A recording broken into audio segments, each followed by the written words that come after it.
오늘 말씀은 우리가 잘 알고 있는 여러분 공부하는 말씀입니다. 부활의 첫 열매인 그리스도.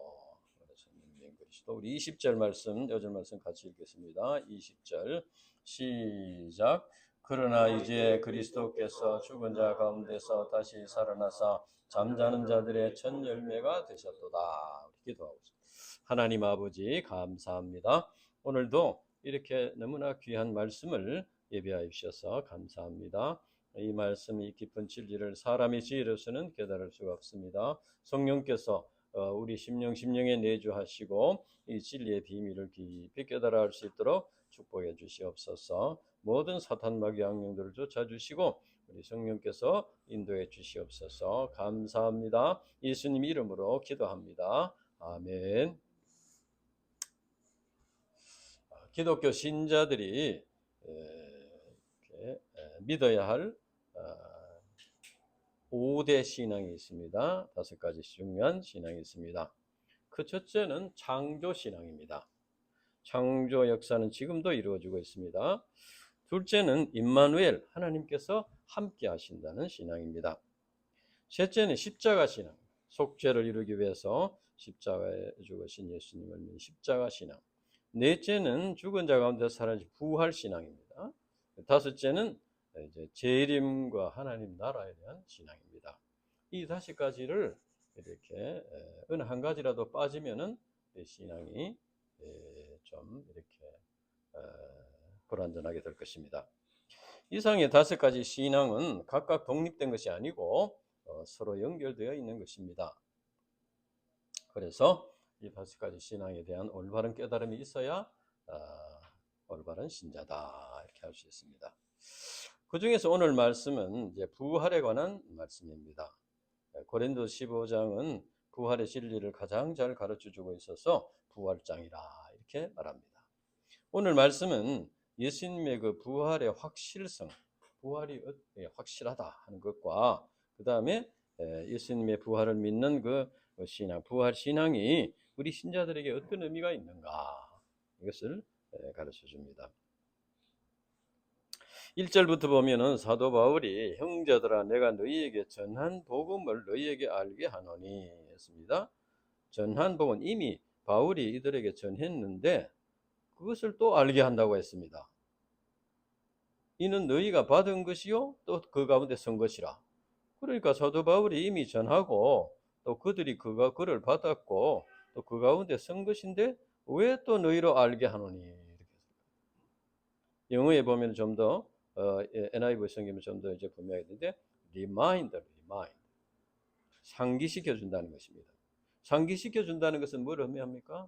그 신앙이 조금 흐려지고 희미해졌다는 겁니다.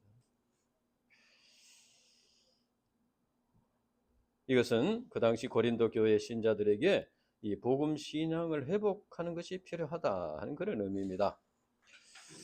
그 당시에 고린도 교회는 파벌이 갈라지고 음행과 송사 등 여러 가지 인본적인 문제가 생기게 되었는데 그것은 그들이 이 복음 진리를 이제 복음 신앙이 좀 흐려지고 이렇게 돼서 식어지고 이렇게 변질이 되고 이렇게 돼서 생긴 문제라고 할 수 있습니다. 우리가 잘 알고 있는 존 버년이 쓴 철로 역정이라는 책에 보면은 주인공 크리스찬이 망각의 초원이라는 것을 지나댔어요. 이름이 망각의 초원인데 망각의 초원을 지나서 치욕의 골짜기에서 마귀의 대장인 아블론을 만나게 돼서 아주 참 거의 처절한 싸움을 싸우는 그런 장면이 나옵니다. 저자는 이것을 설명하면서 우리 신자들이 참 얼마나 자기가 비천한 죄인인가 그리고 얼마나 주님의 큰 은총을 받은 자인가를 망각하게 되면은 사탄 마귀의 공격을 받게 된다. 이렇게 설명하고 있습니다. 신자들이 습관에 따라서 신앙생활을 하다 보면은 세속적인 세상의 유혹을 받아서 자기가 얼마나 비참한 죄인이었는가를 잊어버리게 됩니다. 그렇게 되면은 주님께서 자기를 구원하기 위해서 얼마나 큰 희생을 치르시고 얼마나 큰 은혜를 베풀어 주셨는가 이것을 이제 잊어버리게 된다는 겁니다.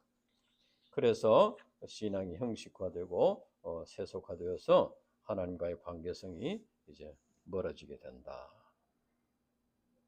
이때 이것이 바로 사단의 속임수이고, 또 이럴 때 이제 사단이 우리 마음속에 시험해서 넘어지게 한다는 겁니다. 그래서 우리 신자들은 원래 자기가 얼마나 참 비참한 죄인인가, 그리고 주님의 십자가와 부활의 그 능력을 통해서 구원해 주신 은혜가 얼마나 큰가, 이것을 리마인드하는 것이 필요하다. 마음에 새기는 것이 필요하다. 사도 바울은 기독교 역사에서 가장 위대한 업적을 남긴 사도라고 할 수 있습니다. 그러나 그는 자기를 소개할 때 죄인 중에 내가 괴순이라, 디모데전서 1장 15절에 이렇게 말했습니다. 또 오늘 본문에도 만삭되지 못하여난 자다. 그리고 사도 중에 가장 작은 자다. 그리고 하나님의 교회를 박해하여 사도라 칭함받기를 감당하지 못할 자라. 이렇게 고백했습니다. 이것은 사도 바울이 얼마나 자기 자신이 큰 죄인인가, 그리고 그러한 죄인을 구원하시고 사도로 세우신 주님의 그 십자가와 부활의 그 능력과 은혜가 얼마나 큰 것인가 하는 것을 잊어버리지 않았다는 겁니다. 항상 자기 자신에 대해서 죄인의 괴수다. 이걸 잊어버린 경우에는 누가 자기에게 죄인이라고 할까봐 경계심을 갖습니다. 누가 자기를 무시할까봐. 내가 그래도 신앙생활을 내가 먼저 했는데 저 사람보다 나를 이렇게 무시할까. 이것은 그런 생각이 만약 든다면 그것은 아직도 자기 자신을 깊이 발견하지 못한 결과인 것입니다. 우리는 우리 자신을 하나님 앞에서 정직하게, 진실하게 이렇게 자기를 발견하고, 또 자기를 구원하시고 또 이렇게 세우신 주님의 크신 은혜를 항상 기억하는 것이 필요하다. 이것이 이제 사도 바울로 하여금 위대한 하나님의 종이 되게 하는 한 비결이었다 하는 것을 여기서 가르칩니다.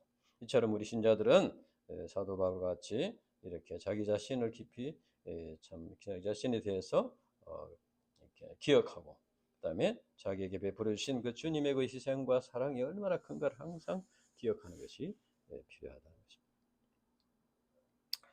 그다음에 이제 그러면은 사도 바울이 고린도 교회 신자들에게 이미 전하는 그 복음의 내용이 무엇인가? 뭘 리마인드 해주려고 하는가? 오늘날 우리도 이것을 리마인드 해야 된다. 3절과 4절 우리 같이 읽겠습니다. 3절과 4절 시작. 내가 받은 것을 먼저 너희에게 전하였노니 이는 성경대로 그리스도께서 우리 죄를 위하여 죽으시고 장사 지낸 바 되셨다가 성경대로 사흘 만에 다시 살아나사. 우리 인간은 모두가 다 죄인이고 죄의 삭은 사망입니다. 그리고 사람이 죽은 후에는 그냥 끝나는 것이 아니고 하나님의 심판이 있다. 그래서 우리 인간에게는 그 막연한 두려움은 죄로 인한 것이고, 또 죄의식과 심판에서 오는 것입니다. 이 세상에 많은 우상들이 있고 종교 의식들이 있는 것은 우리 인간에게 있는 이 죄의식과 심판에 대한 두려움에서 벗어나고자 하는 욕구에서 생긴 것입니다. 우리 인간이 자기 스스로 죄인임을 시인하지 않는다고 해서 그 죄의식과 이제 심판의 두려움에서 벗어날 수 있는 것이 아닙니다. 우리가 또 사회 봉사나 구제 사업이나 선한 일을 한다고 해서 그 그것으로 죄값을 지불할 수 있는 것도 아닙니다.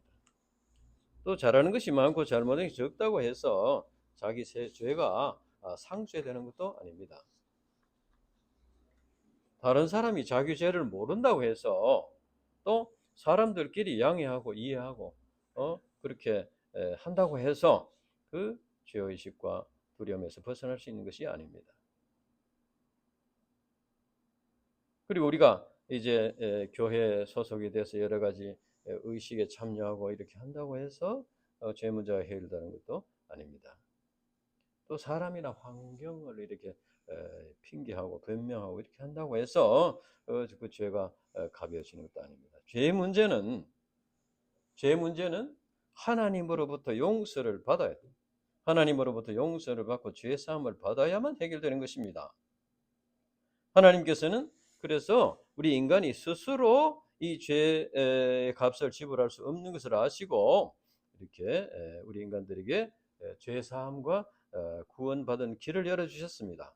하나님께서는 죄를 미워하시지만은 죄인들인 우리를 지극히 사랑하셔서 독생자 예수님을 십자가에 내어 주심으로써 이제 구원의 길을, 죄 사함의 길을 열어 주셨다는 것입니다.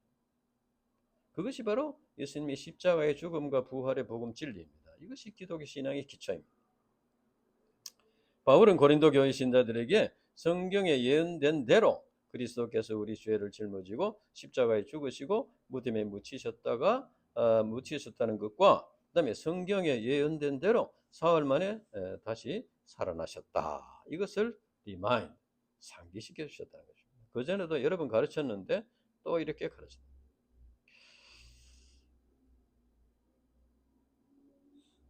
이것은 이제 예수님께서 십자가에 죽으셨다가 무덤에 묻히셨다가 사흘 만에 살아나심으로써 죄와 사망과 사로잡혀 있는 우리 인생들을 구원하는 그리스도가 되셨다는 것입니다. 그래서 누구든지 이 예수님께서, 우리가 예수님을 믿는다는 것은 뭘 믿는 것입니까?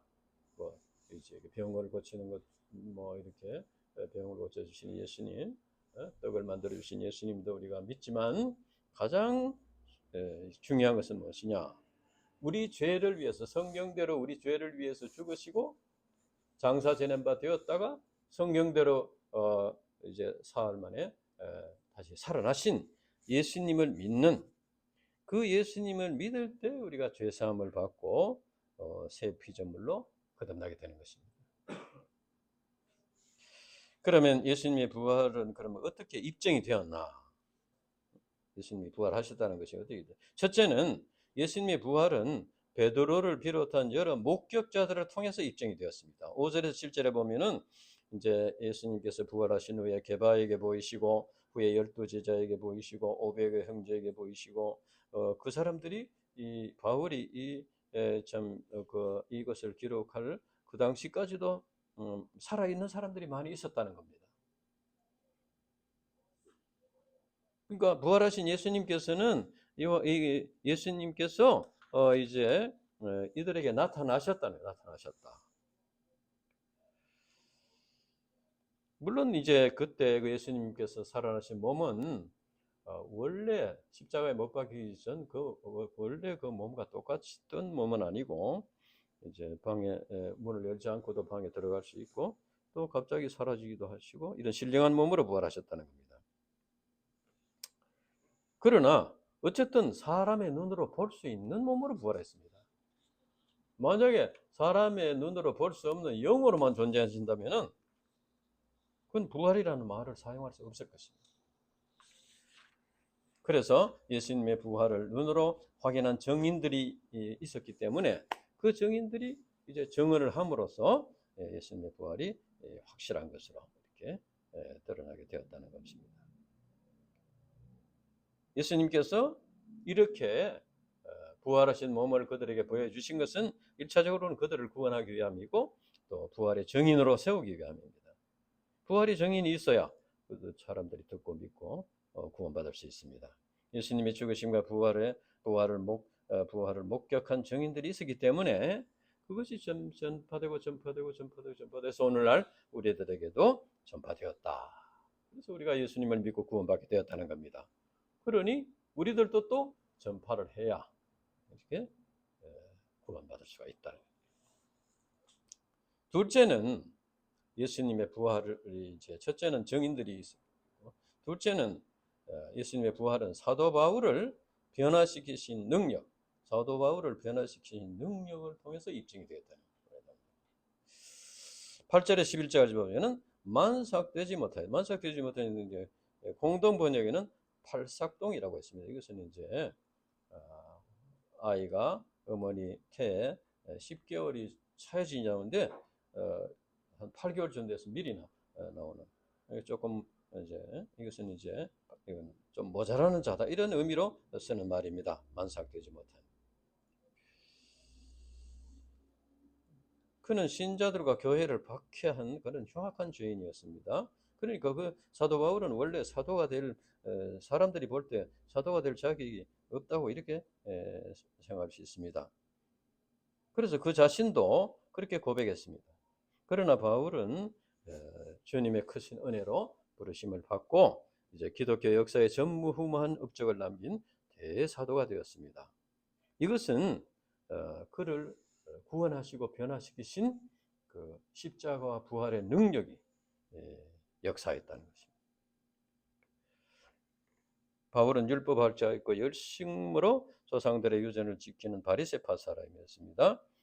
그래서 그는 그 율법에 대한 신념이 너무 강해서 많은 사람 신자들을 박해하고 스데반도 죽이고 이렇게 했습니다. 그러나 그가 다메섹으로 가다가 부활하신 예수님을 만났습니다. 그래서 너무 밝은 빛이 비쳐가지고 3일 동안 눈이 어두웠어서 볼 수 없게 되었습니다. 그래서 완전히 예수님 앞에 굴복하고 항복하게 되었습니다. 예수님의 부활의 능력이 그를 완전히 굴복시키고 변화시킨 것입니다. 이처럼 누구든지 우리 인간의 죄를 위해서 십자가에 죽으시고 장사 지낸 바 되었다가 3일 만에 부활하신 예수님을 만나면은 예수님을 만나고 그 예수님을 영접하면은 이와 같이 구원받고 또 변화받고 하나님과 바른 관계를 맺고 이렇게 천국을 소망하면서 살게 되는 이런 사람으로 완전히 변화가 된다는 겁니다. 즉 하나님과 영생과 하나님 나라를 하나님과 영생과 하나님 나라를 모르고 이 세상이 전부라고 생각하고 살던 사람이 이제 예수님을 믿고 하나님과 바른 관계성을 맺고 영생과 하나님 나라에 대한 소망을 갖게 되면은 어떻게 됩니까? 생활 방식이나 가치관이 완전히 바뀌게 됩니다. 하나님을 모르는 사람, 하나님 나라에 대해서 모르는 사람, 이 세상에서 살다가 죽으면 끝이라고 생각하는 사람이 이제 하나님을 깨닫고 하나님 나라를 깨닫고 이 죽은 뒤에 영원한 새로운 세상이 있다는 것을 아는 사람과는 근본적으로 다른 삶을 살게 된다는 겁니다. 그것이 다른 삶을 살게 되지 만약 않는 사람이 자기는 말로는 믿는다고 하는데 삶은 안 믿는 사람이랑 똑같이 산다면은 그거는 제대로 안 믿는 겁니다. 지식으로만 남아있다. 이와 같이 주님의 그 십자가의 능력, 부활의 능력은 우리를 변화시키고 또 우리가 가르치는 양들을 변화시키고 우리 자녀들을 변화시키는 능력이 있다는 것을 믿어야 됩니다. 그런데 그 당시 이제 고린도 교회 신자들 중에 어떤 자들이 있습니다. 12절에 13절에 보면은 그 당시 헬라 철학의 영향을 받아가지고 육신은 추하다. 영혼은 고귀하지만 육신은 추하다. 그러니까 그 추한 육신으로 부활하는 것은 의미가 없다. 이렇게 이제 주장하는 사람이 있습니다. 그런 영향을 받아가지고 부활이 없다고 주장하는 자들이 있었습니다. 그러면 예수님의 부활을 부정하면 어떻게 되냐? 14절에 19절에 보면은 예수님의 부활이 없다면은 그거는 이제 그 부활이 없는 것이 되면은 우리의 구원도 없고 부활도 없고 우리 구원도 없고 영생도 없고 하나님 나라도 없는 것이 된다는 겁니다. 바울은 부활의 정인으로 살기 위해 모든 것을 배설물같이 버리고 몇 번이나 죽을 고비를 넘기고 이렇게 살았는데 만약에 부활이 없다면은 그 모든 것이 다 그 헛고생을 한 것이 된다. 많은 그동안의 복음 진리를 지키기 위해서 순교의 피를 흘린 분들이 있는데 그들도 참 무의미한 것이 된다는 것이죠. 어리석은 자들이 될 수밖에 없다. 로마서 1장 16절에서 17절 우리 같이 읽겠습니다. 로마서 1장 16절에서 17절.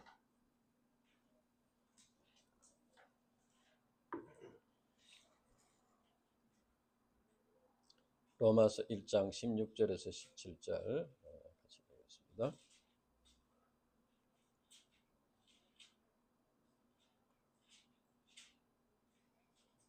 시작. 내가 복음을 부끄러워하지 아니하노니 이 복음은 모든 믿는 자에게 구원을 주시는 하나님의 능력이 됨이라. 먼저는 유대인에게요 그리고 헬라인에게로다. 복음에는 하나님의 의가 나타나서 믿음으로 믿음에 이르게 하나니 기록된 바 오직 의인은 믿음으로 말미암아 살리라 함과 같으니라. 복음은 모든 믿는 자에게 구원을 주시는 하나님의 능력이라는 것입니다. 왜 능력이라고 했나? 그것은 바로 인간을 사로잡고 있는 죄와 죽음의 권세도 능력이기 때문입니다. 죄와 사망 권세, 사단 마귀의 권세도 능력이기 때문에 사람의 능력으로는 이길 수 없다는 겁니다. 그보다 더 강한 능력, 그보다 더 강한 능력이 역사해야만 구원받고 이제 참된 행복을 누리는 삶을 살 수 있다. 그래서 죄와 죽음의 권세를 이긴 분이라야, 죄와 사망 권세보다 더 큰 권세를 가진 분이라야 우리 인간을 구원할 그리스도가 된다는 겁니다. 그래서 사도 바울이나 우리 신자들을 구원하시고 변하여 새 사람 되게 하신 것이 예수님의 부활을 입증하는 것이 된다. 예수님은 부활의 권세를 가지신 분이라는 것이 입증하는 것입니다. 그러니까 기독교 신앙은 이론이나 지식이 아니고 삶을 변화시켜서 새 사람이 되게 하는 것입니다. 그래서 예수님을 믿음으로 구원받은 신자들은 자기의 삶을 통해서, 자기의 변화된 삶을 통해서 그 복음의 능력, 예수님의 십자가의 능력과 부활의 능력을 나타내야 된다. 예수님의 십자가의 능력, 부활의 능력이 나를 이처럼 이렇게 변화시켰다. 그러니까 너도 믿어라.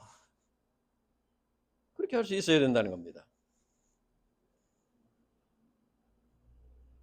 그래서 우리가 그리고 이제 또 우리가 예수님의 십자가와 부활의 능력은 우리가 이 말씀을 가르칠 때 그 양들을 변화시킨다. 우리 자녀들도 변화시킨다는 확신을 가져야 됩니다. 그리고 우리가 복음 진리를 전파할 때 말로만 전파할 것이 아니고 전파할 때 우리의 삶을 통해서 전파할 수 있어야 된다. 그래서 이제 부활의 복음 진리를 우리가 믿음으로 그 능력을 믿어야 된다.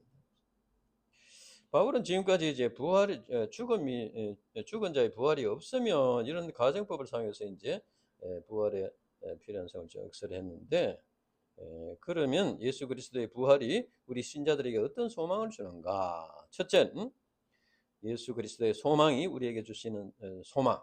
이것은 우리 신자들이 다시 살아나서 주님을 맞이한다는 것입니다. 우리 20절에서 23절까지 같이 읽겠습니다. 20절에서 23절 시작.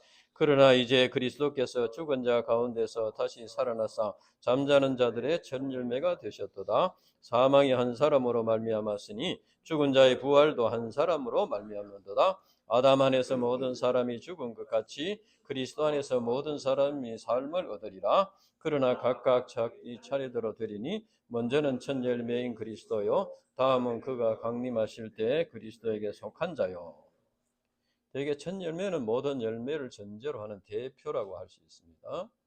그래서 그런 열매가 앞으로도 계속 맺힌다. 첫 열매를 우리가 볼 때 사과나무에서 사과가 첫 열매가 맺혔는데 그 다음에 무슨 뭐 포도가 맺히고 이렇지는 않고 계속 열매가 맺힌다는 겁니다. 그래서 그리스도께서 잠자는 자들의 첫 열매가 되셨다는 것은 그리스도의 부활이 종말의 모든 이제 자들의 부활의 근거가 된다는 겁니다. 즉 아담의 범죄로 인해서 모든 사람이 죄와 사망 권세에 살게 됐듯이 예수 그리스도께서 죽은 자 가운데서 살아나심으로써 그를 믿는 자들, 그 안에 있는 자들은 또 다시 살아나게 된다. 그래서 이제 바울은 그 부활의 순서를 말합니다. 첫째는 부활의 첫 열매인 그리스도고 이것은 이미 이루어졌습니다. 그리고 둘째는 그리스도께서 강림하실 때 그에 속한 자들이다. 그에 속한 자들이라는 것은 예수님을 믿고 죽어서 무덤에 묻힌 자들을 말하는 것이죠. 그들이 다시 살아나게 된다는 것입니다. 그래서 이제 주님이 이제 그 부활하신다는 것은 또 다시 오신다는 것과 연관이 되어 있습니다.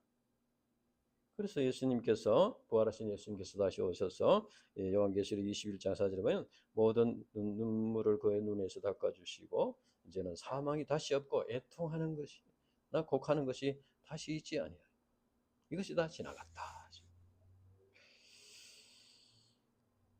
그래서 우리가 이 땅에 사는 날 동안에 주님의 제자의 삶을 사는 동안에 십자가 자기를 부인하고 자기 십자가를 지고 주님을 따르는 이런 삶을 살면서 이제 박해도 받고 무시도 당하고 이렇게 흘린 눈물들을 주님께서 닦아주신다는 겁니다.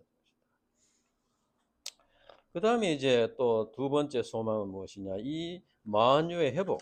24절에서 28절을 보면은 이제 이 세상이 원래 하나님께서 창조하신 대로 회복이 된다는 겁니다. 회복이 된다. 우리 인간은 아담의 불순종으로 인해서 이제 죄가 들어오게 되었고 사단 마귀의 공격을 받게 되었습니다.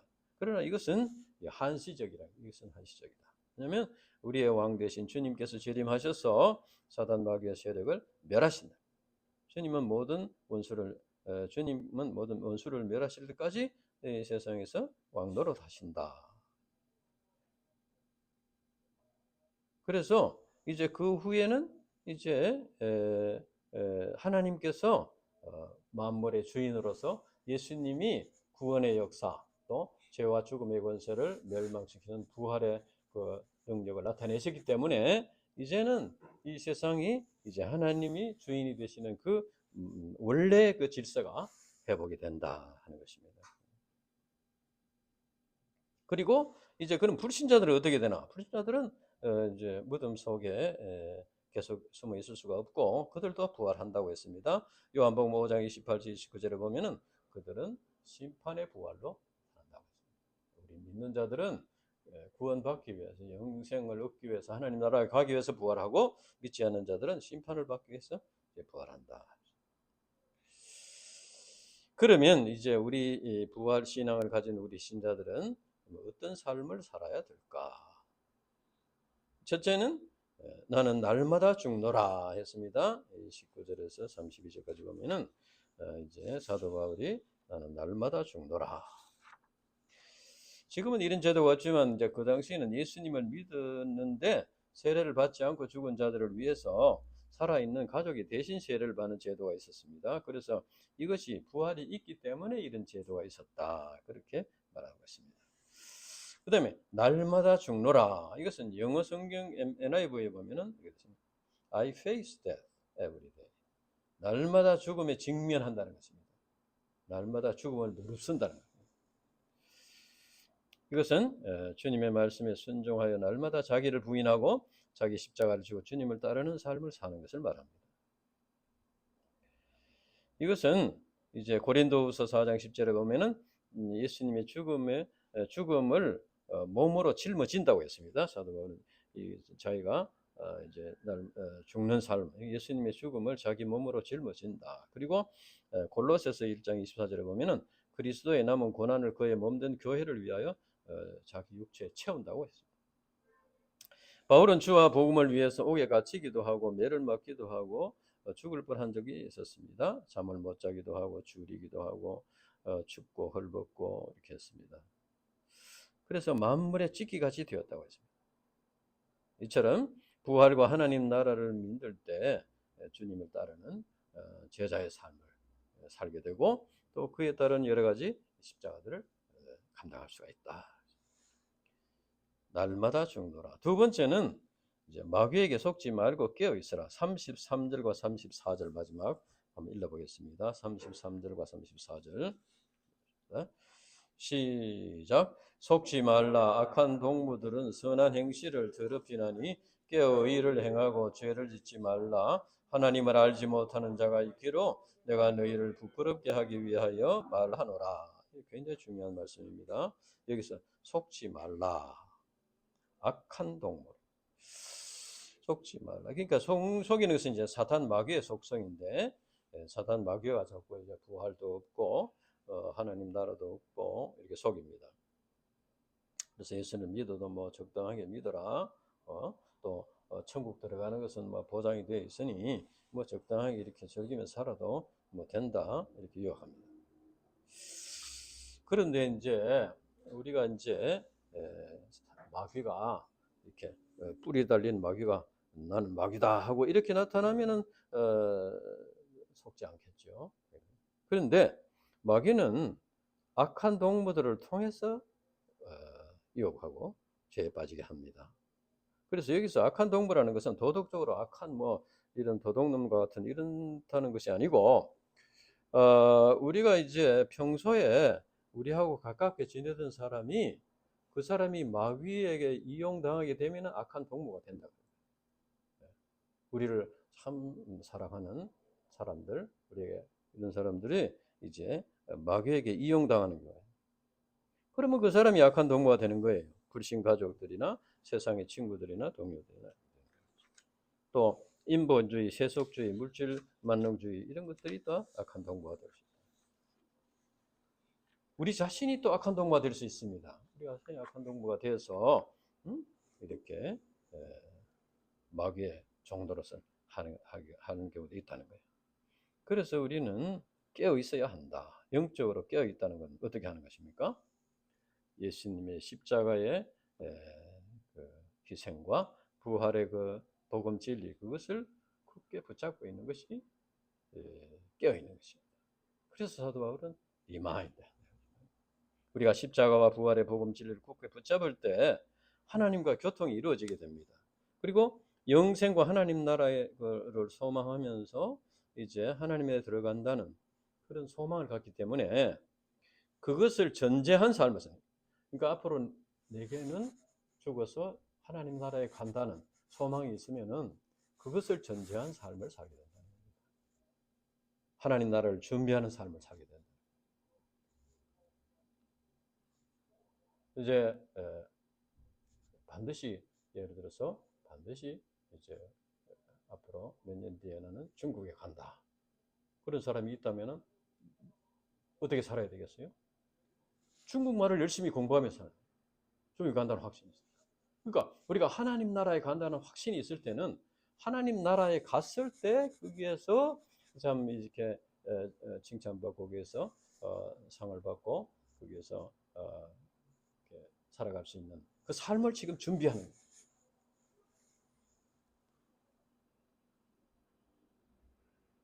이렇게 할 때, 그런데 악한 동무들은 그걸 못하게 하는 거다. 마귀의 종들은 그걸 없다. 하나님 나라도 없다.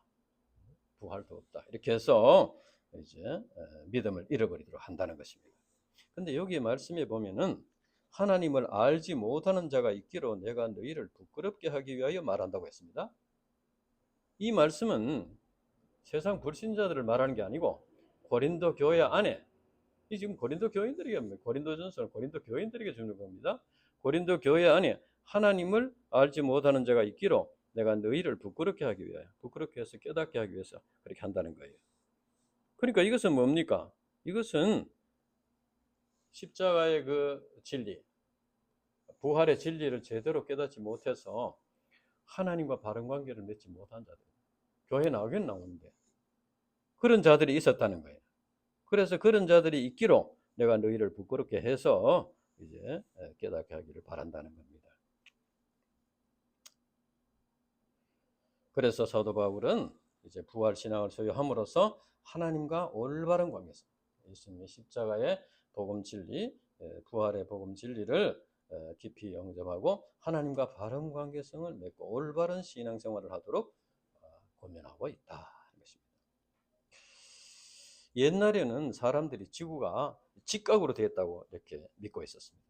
바다로 쭉 나가면은 어느 시점에 가면 직각으로 떨어진다. 그렇게 생각하고 있었어요. 낭떠러지가 있다는. 그래서 먼 바다로 나가는 것은 두려워했습니다. 그러니까 그 당시 대부분의 사람들이 지구가 직각으로 이렇게 되어 있다고 이렇게 믿고 있었는데, 만약에 어떤 사람이 지구가 둥글다 이렇게 주장하는 사람이 있다면 그 사람이 이상한 사람이에요. 그렇게 처음 주장한 사람이 누구예요? 집에 가서 찾아보고 다음 주에 와서 얘기해요. 굉장히 중요합니다. 그러니까 우리가 하나님 나라를 안 믿는데 사람들이, 근데 하나님 나라가 있다 이렇게 주장한다면 그 이상한 사람이 되는 거예요. 그러니까 이제 그러면은 처음 이제 지구가 둥글다고 이렇게 주장했는 사람이 말로만 해가지고는 입증이 안 되잖아요. 자기가 그렇게 믿는다면은 배를 타고 계속 한 방향으로 나가서 다시 제자로 돌아와야 돼요. 그렇게 해야 입증이 될 거 아닙니까? 이것은 일종의 모험입니다.